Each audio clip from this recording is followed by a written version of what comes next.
విశాఖపట్నంలోని జీవీఎంసీ కార్యాలయం దగ్గర తీవ్ర ఉద్రిక్త పరిస్థితులు చోటు చేసుకున్నాయి. గీతం యూనివర్సిటీ వివాదాస్పద భూముల అంశంపై జరిగిన కౌన్సిల్ సమావేశం రసాభాసగా మారింది. సమావేశం సందర్భంగా కూటమి, వైసీపీ, కాంగ్రెస్ పార్టీ కార్పొరేటర్ల మధ్య తీవ్ర వాగ్వివాదం జరిగింది. ఇరు పార్టీల మధ్య మాటల తూటాలు పేరడంతో పరిస్థితి కాస్త బాహాబాహికి దారితీసింది. కౌన్సిల్ హాల్ లోపల మాత్రమే కాకుండా బయట కూడా వాతావరణం ఉద్రిక్తంగా మారింది. ఈ క్రమంలో వామపక్ష పార్టీలు జీవీఎంసీ మెయిన్ గేట్ను ముట్టడించాయి. గేట్లు తొలగించేందుకు వారు చేసిన ప్రయత్నాన్ని పోలీసులు అడ్డుకోవడంతో అక్కడ తోపులాట నెలకొంది. వైసీపీ సభ్యుల ఆందోళనతో జీవీఎంసీ ప్రాంగణమంతా ఉద్రిక్తతగా మారింది. ఇక ఇదే అంశానికి సంబంధించి మరింత సమాచారాన్ని మా క్రైమ్ బ్యూరో చీఫ్ బాలకృష్ణ అందిస్తారు. బాలకృష్ణ, చెప్పండి.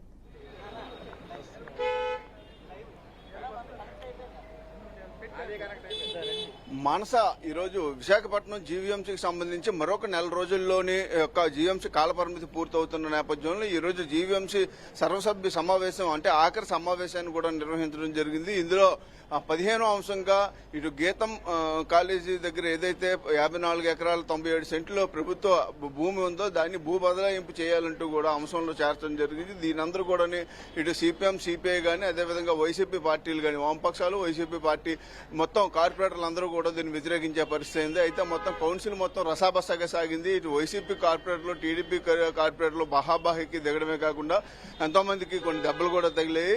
అయితే దీన్ని ఏ విధంగా చూడాలంటారు, అసలు చట్టబద్దం కాదు, ఏ విధంగా చూడాలంటారు అనేది కొద్ది మనతో 72వ వార్డు సిపిఐ కార్పొరేటర్ స్టాలిన్ గారు ఉన్నారు. అదేవిధంగా మరికొంతమంది కార్పొరేటర్లు ఉన్నారు. వారితో మాట్లాడి మరిన్ని వివరాలు తెలుసుకుందాం. సార్, చెప్పండి, లోపల కౌన్సిల్ సమావేశంలో 15వ అంశంగా చేర్చిన గీతం కాలేజీ భూమి బదలాయింపుని ఏం జరిగింది, ఆమోదించారా? ఈరోజు గ్రేటర్ విశాఖపట్నం మున్సిపల్ కార్పొరేషన్ యొక్క సమావేశాన్ని అప్రజాస్వామికంగా మేయర్ అయినటువంటి పేల శ్రీనివాస్ గారు నడిపించడం జరిగింది.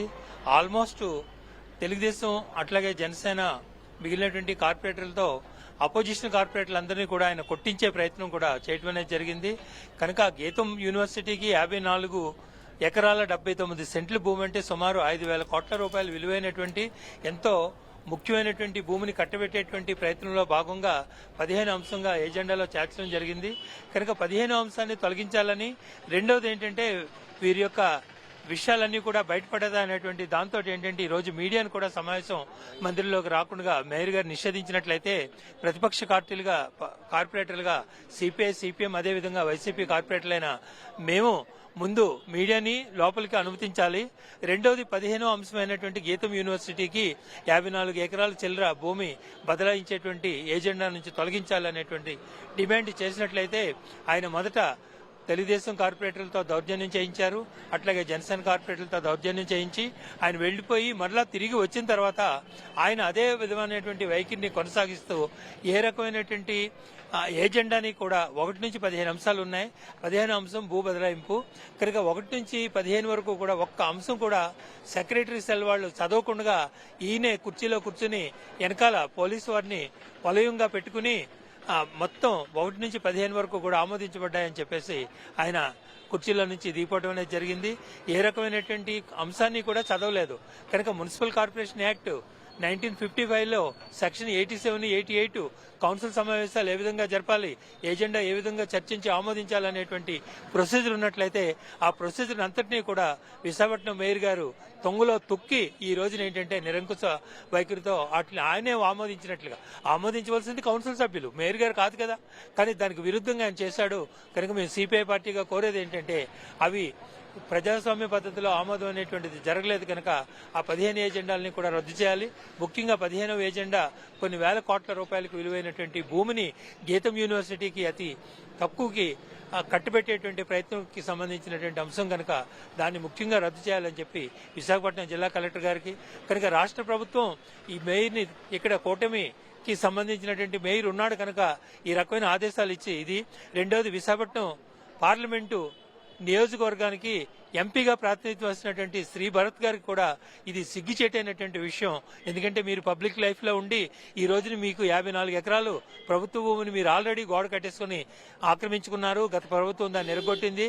మీరు స్వచ్ఛందంగా ఒక ప్రజాప్రతినిధిగా ప్రభుత్వానికి నేను హ్యాండ్ ఓవర్ చేస్తున్నాను, ఏదో మా తాతగారి ఎంవీఎస్ మూర్తి గారి టైంలో అది జరిగిపోయింది కనుక ఇప్పుడు నేను గుర్తించాను ఇది గవర్నమెంట్ భూమి అని నేను ఇస్తున్నానని మానేసి మీరు ఈ రోజున ఏంటంటే మొత్తం తెలుగుదేశం జనసేన బీజేపీ ఎమ్మెల్యే అందరినీ కూడా మీ గుప్పుట్లో పెట్టుకుని లోకేష్ గారికి మీరు తోడోళ్ళని చెప్పుకుంటూ ఈ రకమైనటువంటి సిగ్గుచేటైనటువంటి విషయాన్ని మీరు చేశారంటే ఇది తెలుగుదేశం పార్టీకే మాయన మచ్చ అనేటువంటిది సిపిఐ పార్టీగా మేము తెలియజేస్తున్నాం.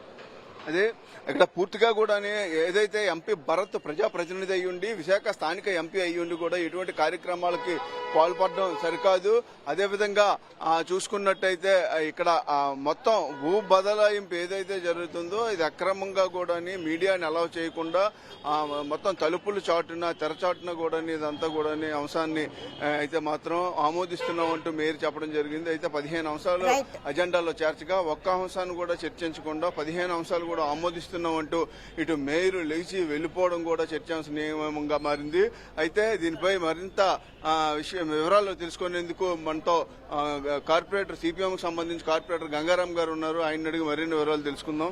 సార్ చెప్పండి, ప్రధానంగా చూసుకున్నట్టయితే ఈ రోజు అజెండాలోని చర్చనీయాంశమైన అంశాలు 15 ఉన్నాయి. ఈ 15 అంశాల్లో ఏదైనా అంశం చర్చించారా, వీటిని ఆమోదించారు? ఏ ఒక్క అంశాన్ని ఎజెండాని చర్చించలేదు. మొదట్లోనే కార్పొరేటర్లందరం కూడా తీవ్రంగా నిరసన తెలియజేశాం. మీడియాను అనుమతించకపోవటం అనేటువంటిది అప్రజాస్వామికం అన్నాం. దాని మీద నిలేస్తే దానికేం సమాధానం చెప్పకుండా మేయర్ గారు అదేమంటే పైనుంచి మాకు ఆదేశాలు వచ్చినాయి అనేటువంటి విధంగా వ్యవహరించేశారు. ఆ తర్వాత మేము ఈ 15వ ఎజెండాని దీన్ని ఎజెండాల నుంచి తొలగించాలని మేము పట్టుబెడితే మేయర్ గారు అందరిని పురిగొల్పి తెలుగుదేశం కూటమి కార్పొరేటర్లందరినీ ప్రతిపక్ష కార్పొరేటర్ మీద దౌర్జన్యం చేపించాడు, తోపులాట చేపించాడు, కింద పడేపించారు, పిడిగుద్దులు కుదటం కానీ అలాగే గాయపరిచేటటువంటి హీనమైనటువంటి సంస్కృతికి చంద్రబాబు నాయుడు ప్రభుత్వం తెరలేపడం, స్వయాన మేయర్ గారే ఉగ్రరూపం దాల్చేసి వేరంగం సృష్టించారు.